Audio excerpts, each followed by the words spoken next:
My name is JEROEN BOOMGAARD. There's always trouble with my first name. He did quite a good job. If you have trouble pronouncing it, just say professor. It's good for me. I work at the Art Academy and at the university, which is for me quite an ideal situation because it's exactly between theory and practice. But in practice, it has some problems, and a lot of that has to do with the binary system of education that we have in the Netherlands. Here, everything is called the university, as far as I know. We still have this split between universities that do research and that train on a BA, MA, and PhD level, and the higher professional training system, and the art academies are part of that. And they only have a BA and an MA level, and the MA level is not on the same level as the university MA level. So even with art MA, it's not completely clear that you could enter a PhD. So for doing PhDs, that makes it quite complicated.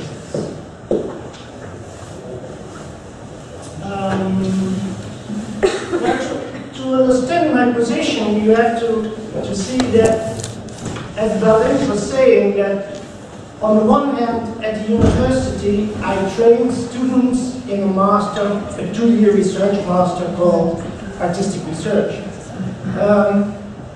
This master is an exception within the university because it gives students the possibility, or even ask from them, to also do practice. So they get their MA diploma on the basis of a thesis and work. That's the only one within the university and within the Dutch system. And of course, it's not without problem. Every moment there is a visitation or an evaluation, there are colleagues that say, maybe the university is not the right place for this.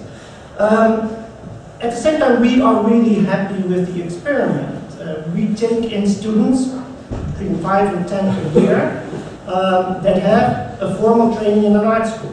So they take a leap from a BA on a higher educational level directly to a research master of the university, which is not easy because they have absolutely not been trained in doing research. And the theoretical level of most of the art academies is not really high, so they have a problem there. So we select on the basis not only of their work. Please take a seat somewhere. There's still chairs here. I get nervous standing there. I think they want to walk out.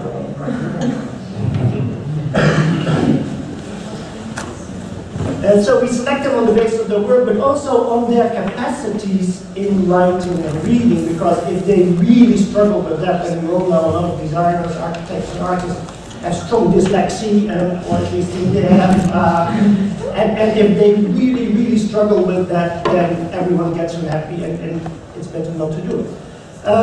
So, in that system, we all don't know what it means to do artistic research, right? I mean, you're all like, oh, what am I doing?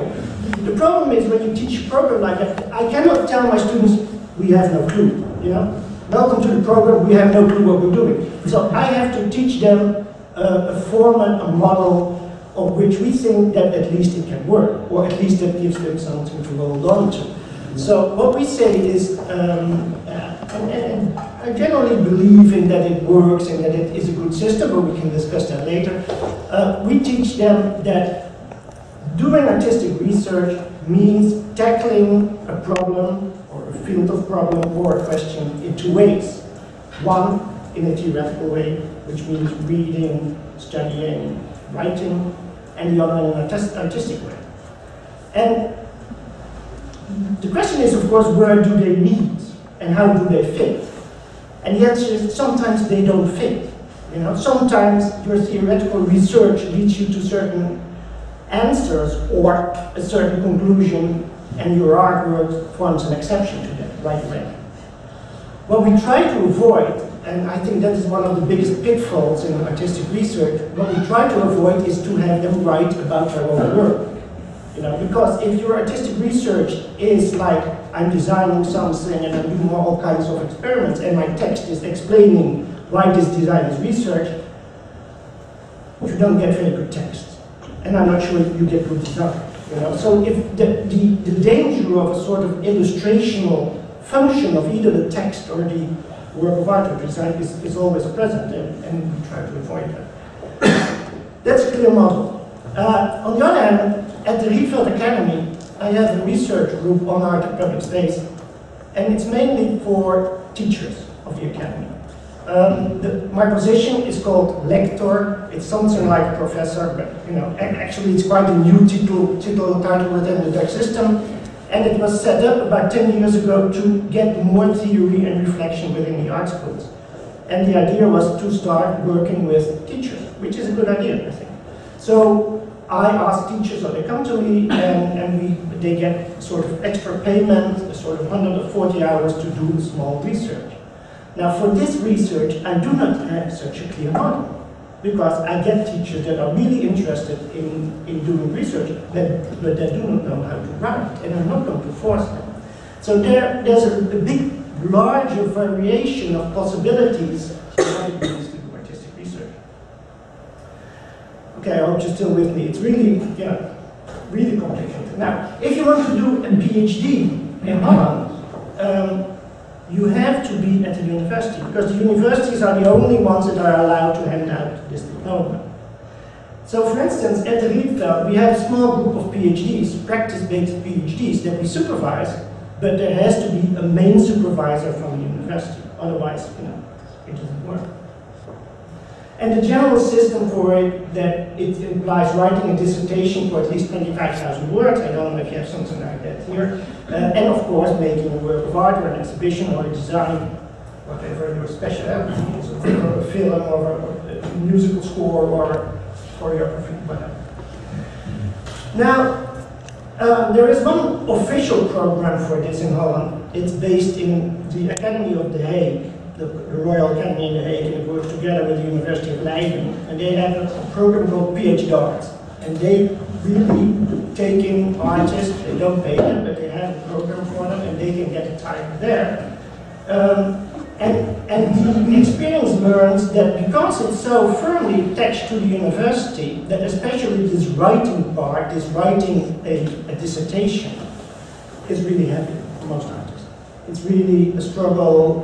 It's not clear what the rules are. Of course, you get two different supervisors, and they will always say, experiment is good, you know, you're an artist, you know, do something strange, but then you do something strange, and the supervisor says, well, that's a little bit too strange. So it is always this, and of course, within, you know, there's not only scientists are looking with suspicious eyes to these experiments, but of course the art world is also very suspicious. You know, what are these guys doing? PhD, you know, what's it for? Are they getting more money afterwards? You know, what's the point? You know, and it's just formal, etc.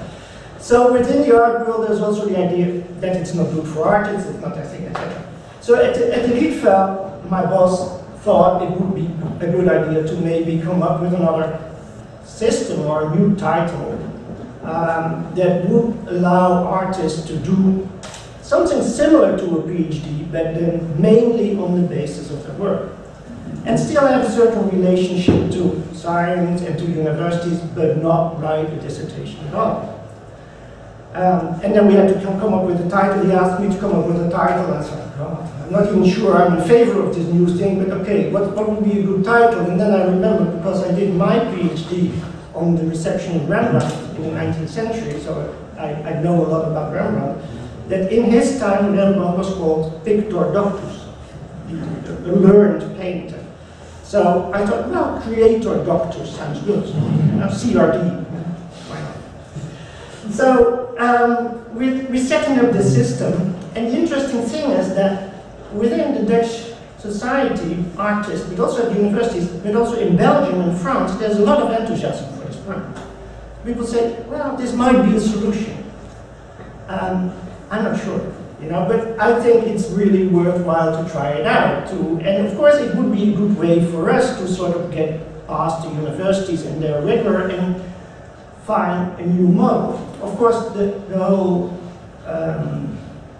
catch of it is that you can create any title you want. You know, I can call myself, you know, whatever I want tomorrow, but it only gets a function when you get it accepted internationally. If it really gives people that have this title a possibility to teach in an MA course in the United States. You know, if it's just a fancy title, it has no value. So our next step is to try to get this working.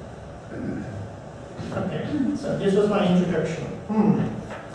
Now, it's like word warning. I will be talking about art and science, mainly visual art, because that's my field. So I think the position of design is slightly different, but maybe we can discuss that. I will be talking about it in quite oppositional terms, but that is also because that's the way it functions in the field, and it might be good for discussion. I wrote most of it yesterday, so it is a work in progress. You know, I have no clear answer. So I also need your reactions and questions. And you can ask them in between, but also afterwards, because please help me along, you know, to go further. Okay, now, the fact that we are sitting here to debate this question of what it is, what the right model is for artistic research, shows that this combination of art and science is not an easy one. You know, there's of course a lot of presuppositions regarding this field. On the one hand, there's people that say, you know, artists always do research, and their example is always Da Vinci. Look at Da Vinci. And it is hard to answer that. Yes, artists have always been research, but most artists didn't present it as research. They just presented it as art. You know? So I think there is a difference. And the other hand, the idea is in the field that art is something completely different than science, because art has no strict methods, it has no dogma, it has no discipline in that sense. And because of that, it leads to, I think, better, alternative, deeper, whatever you want in science. So it's really this kind of oppositional thinking. Science is dogmatic, art is free, and talking to artists mainly about doing research, you often get to this. I'm not going to, you know, enter to any rules. No. Now let's look a little bit closer at these opposing models. Of course, yes, science is not for nothing. Forms of science are called disciplines, and it is disciplinary. You know, if you're within a certain science, philosophy or art history, you follow certain rules, because one of the main points is to create a common body of thought. So what you do has to be understood by others. So you cannot just say, hey, yesterday I made this up, it's a great idea, I have no proof for it, but you know, this is it. And others will say, well, please come back and first, you know, fill in certain gaps, because otherwise I won't be able to understand how did you get to this point. So to be understood and believed in science, you have to communicate within the boundaries of a certain discipline, and that's understood. Your methods should be accepted. You explain them in the beginning. They should be recognizable for your result to be trustworthy. You know, when you explain, I have been doing this and this and this, I rely on that and that and that. Others can say, okay. Yeah, sounds good. I believe you. At the same time, it is not as dogmatic as that. You know, that it's not that you can only stick to the rules. If that was true, there would be no progress in science. Any good scientist will always say, and anyone writing a PhD, doing a PhD in science will always say, hey, these are the rules, but I'm going to show that it can be done differently. I'm going to change the rule. And of course that always leads to a lot of trouble, but you know, there are always changes in science too. It grows, it changes, we call them changes of paradigm, whatever you want to call them. Scientists go against the rules as much as they go within the rules.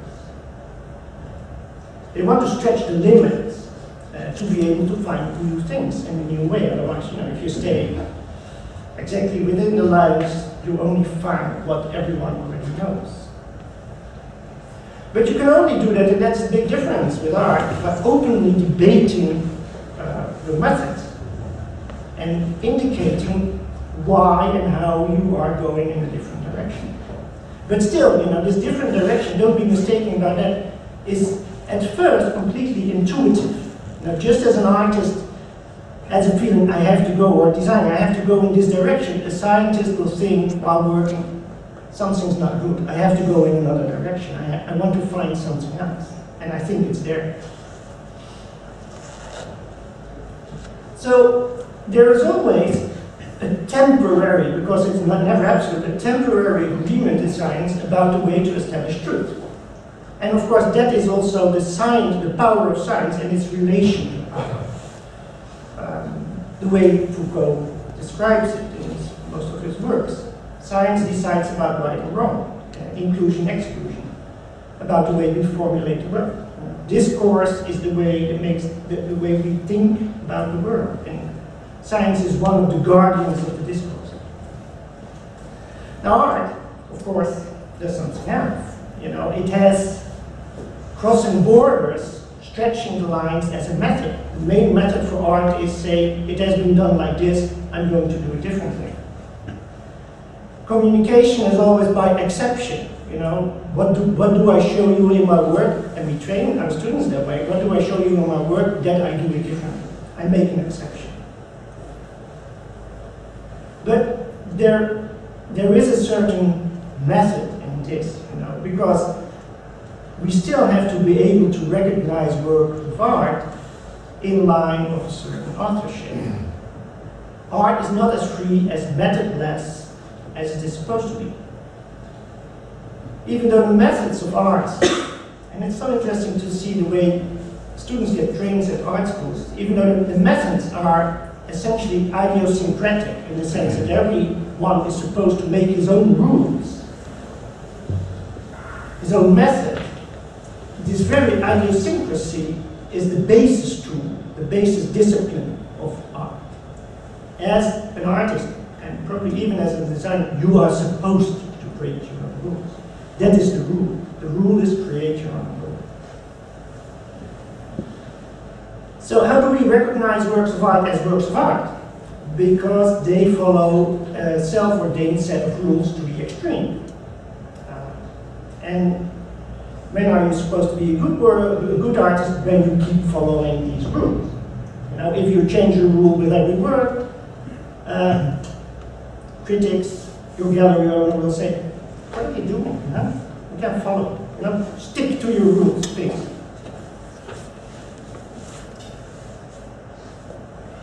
So these rules, and there's so many examples. You know, I don't know if you know the Belgian artist Jean Fabre, who used to start his career by picking everything blue, you know, using big pens and then making everything blue, like whole castles, everything, you know, like big blue.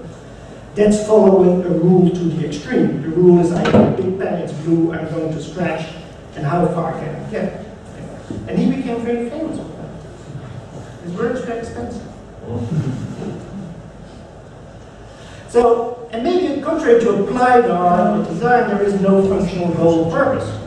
So the artist has to set his own goal or purpose in to create his own goal.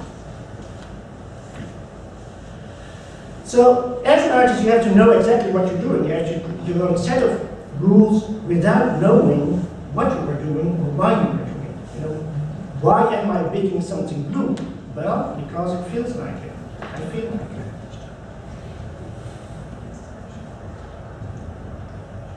So this is a quite a black and white picture of art and science, but that's the way these fields think about each other.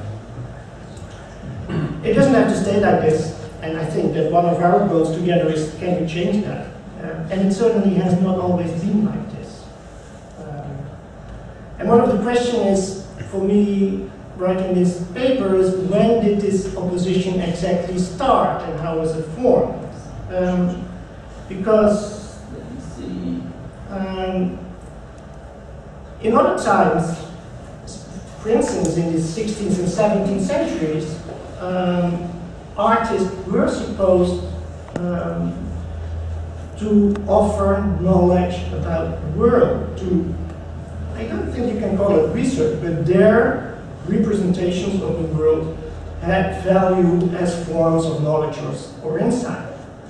And to understand it, we have to follow the system of thought that Foucault describes in his Order of Things, Les Mots et les Choses, which is the system of similarities and semblances that was almost like a medieval system, but that was still very much at stake in the 16th and early 17th century. So for instance, these, there's many like this in Holland, and probably also here, these at first sight simple genre paintings are in a certain sense an investigation of the world. Because the idea behind this system of thought, this episteme, as Foucault would call it, is that all visual and written things, everything around us, from the present to the beginning of days to far into the past, hang together as a fundamental but obscured language of God. Because of the building of the Tower of Babel, we no longer know what God is telling us. And we no longer understand each other. But the signs are everywhere to be found. And in this system, there is no coincidence. Nothing looks like something for nothing. So the famous example is that, what does a walnut look like when you open it up? What does it look like? Like brains. So what does it mean? Well, good for your brains. And there's, of course, still a lot of people that believe that. But it is quite an old system of thought. Nothing is accidental in this system. Any similarity is a sign. But also any mentioning of a similarity in older text or a written source, how fictional it can be, is a sign. Nothing is there for nothing. So it is a very complicated system of signs where everything hangs together. So the visual arts have the important task of representing these signs, showing them, but also connecting them again. And I have a nice example. This one is Joachim Beukelij. It's a 16th century painting from Antwerp. I don't know if you know anything like that. It first looked like a market scene, but actually in the background you see small figures, and it's the flight to Egypt. So it's a biblical scene, right? And of course, I'm not a good iconologist, but I think you could, explain a lot of these things as prefigurations of the story of the life of Christ, or at least allusions to them, things that are connections. Not as a metaphor, but as a real connection. The connection is in the things themselves, and the artist is able to show them. So the artist connects the visible signs, he puts them together so that we may be able to read them. He becomes similar to the similarities, and he's reproducing the handwriting of God, in a certain sense, making it readable again. Now, of course, there was a break in the system. This is literally a break. This is not a painting. Could have been.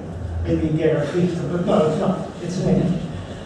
I found it on the internet, as we do everything. It's a very simple illustration of Cartesian thought. Cartesian thought tells us, yeah, hey, my eyes tell me that this pencil is broken, but my mind knows it's not. So what does it mean? It means the eyes triggers. We cannot trust visual signs anymore. They're not true. It is the mind that has to create the system to understand the world. And that's what they did, and the consequence of that was that, this is very hard to see, it's a strange painting by a painter called Gottfried Schalken, whose specialization was painting candlelight. So he does a lot of painting for candlelight. But this is actually one of the stadtholders, the stadtholders of Holland, so the king from the 16th century. Holding a candle in his bare hand with the how do you say that, the spill of the candle dripping over his hands, which for 17th century viewers was quite understandable because it means I burn myself for you. I serve you, I serve my people. I burn like a candle, I will disappear, but I do it for nothing. when they write about this painting about 30, 40 years later, they describe it as a ridiculous painting. Why would a king hold a candle, you know? He has servants to do that, you know, it's completely ridiculous in their eyes. So they don't understand it. It's so interesting to see how a certain system of thinking can disappear. So it's gone. It's old-fashioned, stupid, no value. Let me see, I have to push the right buttons. So you get a new system. A system that, and now I shift slightly from Foucault to Rancière, which Rancière calls the mimetic regime. In this regime, art could only function to represent a given set of feelings, actions, and emotions. To create the same feelings in the spectator and make him recognize them. So something is represented, a certain feeling, the spectator feels the same at the same moment. There's a direct connection, and then thinks about it and knows and suddenly understands this feeling. The ultimate form of art for this was theater, you know, actors on stage. And if you look at a lot of late 17th and a lot of 18th century painting, you can see that's completely theatrical. You know, it's always a stage where a scene is going on. It is set up as a stage, and it doesn't matter what picture you take. You know, there's always this pointing, explaining. It's a complete understandable set of things going on, and there's no mystery of hidden signs. Everything can be explained. This is homework, but you know, it is a depiction of a theater piece.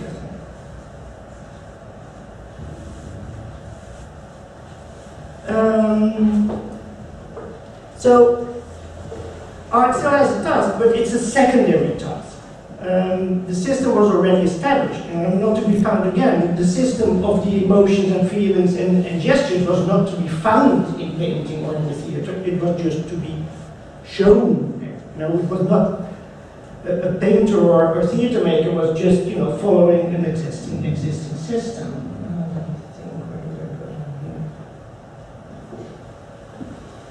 The system of signs were to be represented were given by nature, and I quote Rancière on this, quote, "The performance of the bodies on the stage, in the theater, was an exhibition of signs of thoughts, and and emotions that could be read without any ambiguity, because they possessed a grammar which was regarded as the language of nature itself."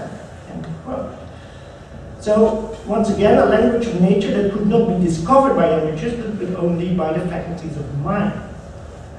A system that Foucault calls a taxonomy, you know, a whole system of relations and orders and hierarchies where everything has its fixed place. You know, it's a system that can be discovered, it's in nature, God has put it there, we can discover it, and once you found it, it's the truth. You know, it doesn't change anymore.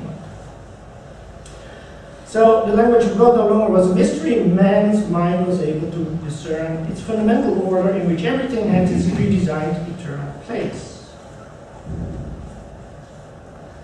Now, with Romanticism, this is the ultimate romantic painting, of course, let's put that in the wandelen around the label here.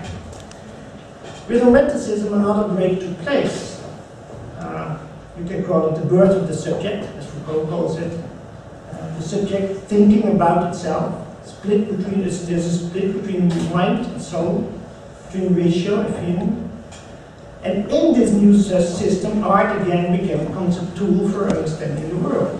And it is my idea that we are still struggling against it, we're still within this system.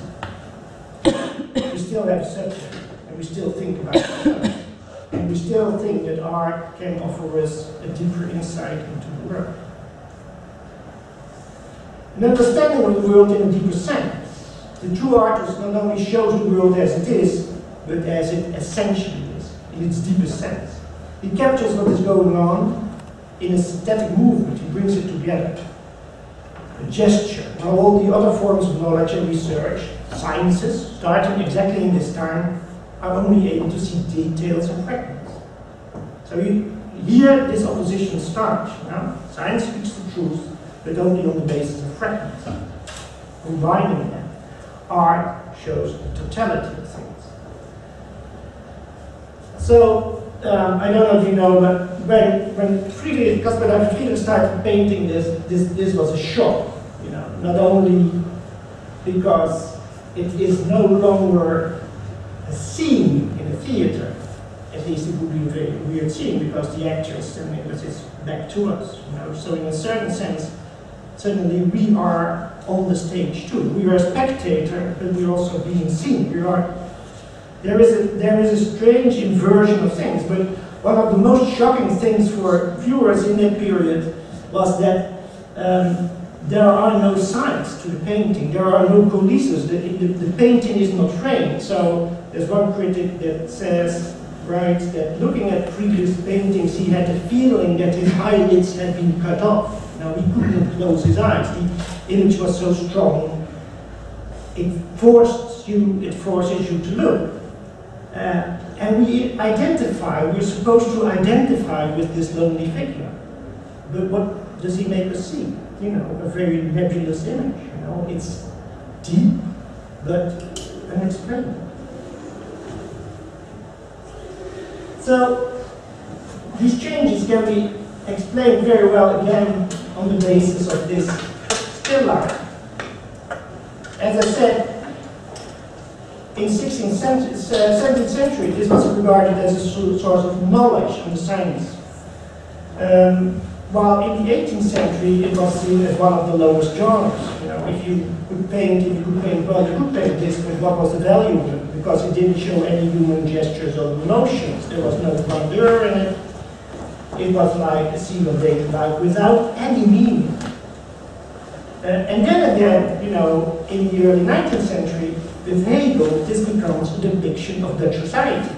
So the painting becomes something from a total different order. You know, for him, it shows the way the Dutch people enjoyed reflections of light in common daily things. And for him, it was a happy, free people living in the Sunday of life, as he called it. So here suddenly, you know, paintings get the task of not only representing daily life, but behind this daily life, the totality of a society, of even of an era.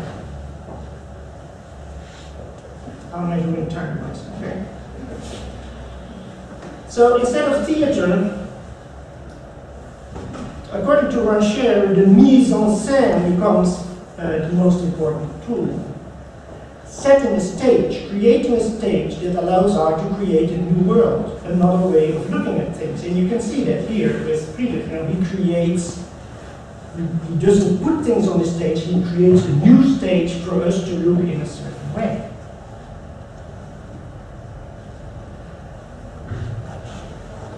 These are the basic characteristics of what Rancher calls the aesthetic regime, and it's a very complex system. I cannot go into it in detail, and please read his text about it because they're so helpful to think about the way art functions today. But it has immense consequences for the position of art as a form of knowledge and as research. Because while science in that same period became important as a new form of truth, established in a discourse that is true until proven wrong, because you know there was the change to the period before it. Rationalism was still strong, but history had entered the stage. You know that they knew that you could find the truth, but that history was going on. Things change permanently. So what is true today may be wrong tomorrow. So science has its own form of relativism inside it. You know, we decide now that we agree on certain things, but tomorrow something may be found and everything changes, so we have to rethink everything again. A system of permanently making interpretations, a system that cannot escape from the laws of history. Art in this system was necessary as an opposite, as a counterweight, a counterbalance. And an eternal truth that has to be established time and time again. So there's a contradiction. You know, it's an eternal truth, but at the same time, it has to be shown time and time again. Because the truth in the painting gets corrupted by reality. Art is born from intuition by making it, but then it gets a place in society, it's sold, it's auctions, it's put on the wall, and it loses its truth. It has to be refound again. The reality of auctions, galleries, collectors, from which art cannot shield itself any longer because it has no specific place of functioning. You know, it has this exceptional place, but at the same time, it is in the middle of the world. It is there for all to have. It is a commodity. It has no ritualistic function. And the reality of daily life that art also has to confront to understand its own time and make the fundamental principles that guide it visible. So if the interesting thing is this, if Hegel reads in a simple Dutch still life from the 17th century, he reads the spirit of the Dutch people in the 17th century. The question is, of course, how could the artist represent that? How was he able to? And it leads to the idea that artists, on the one hand, have a very keen eye to look at things around them, but at the same time a sort of antenna, I don't know how to call it otherwise, that picks up the zeitgeist, or what they might call it, picks up the things that other people don't know, the things going on underneath everything. Are you still following? Because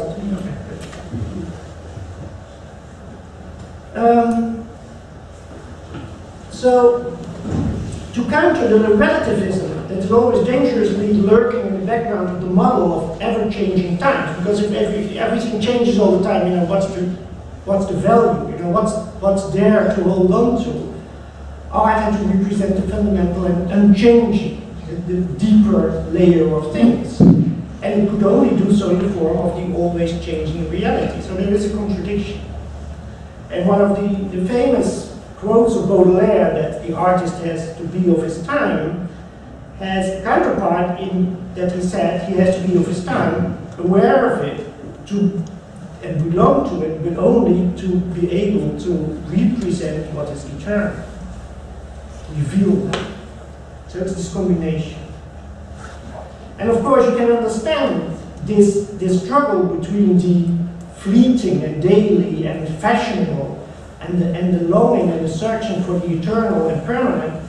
Why you can see why in the 20th century artists started taking a shortcut. You know, I can represent the eternal right away. Abstract forms, yes, but this is what it is. This is the truth. MOME, etc.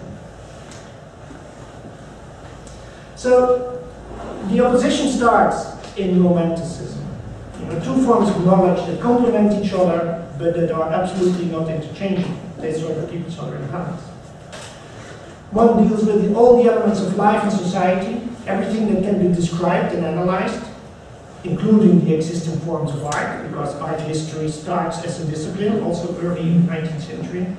The other art deals with the essence of life and society as it is lived, and as it cannot be analyzed.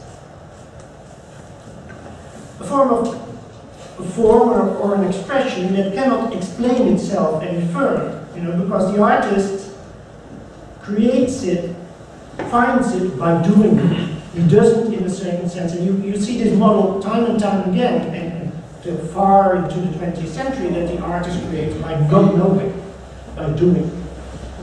He follows his instincts, and by doing that, he creates something, he makes something, he shows it something that others are not able to see. So a form or an expression that cannot explain itself any further, because then it would lose its synthetic qualities. If everything hangs together there, and you start explaining it, it fragments, it falls apart. But also, and that makes it even more complex, against the claim to the truth of silence, art could put the claim of freedom of thought. The claim that we still lay, the claim that things could be different. Art analyzes them in a certain way, and this is another direction art is taking, that art can show that it doesn't have to be there. The claim to the potential, that what can be. And although this claim could never be proven, it could be shown, it could appear, you could make an image or a construction.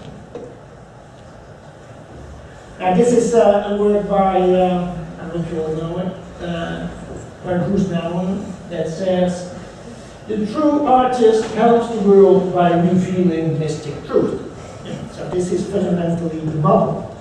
And he puts it in the form of neon lights, very superficial science. So what took me about half an hour to explain, he can do in my English. Basic jealous.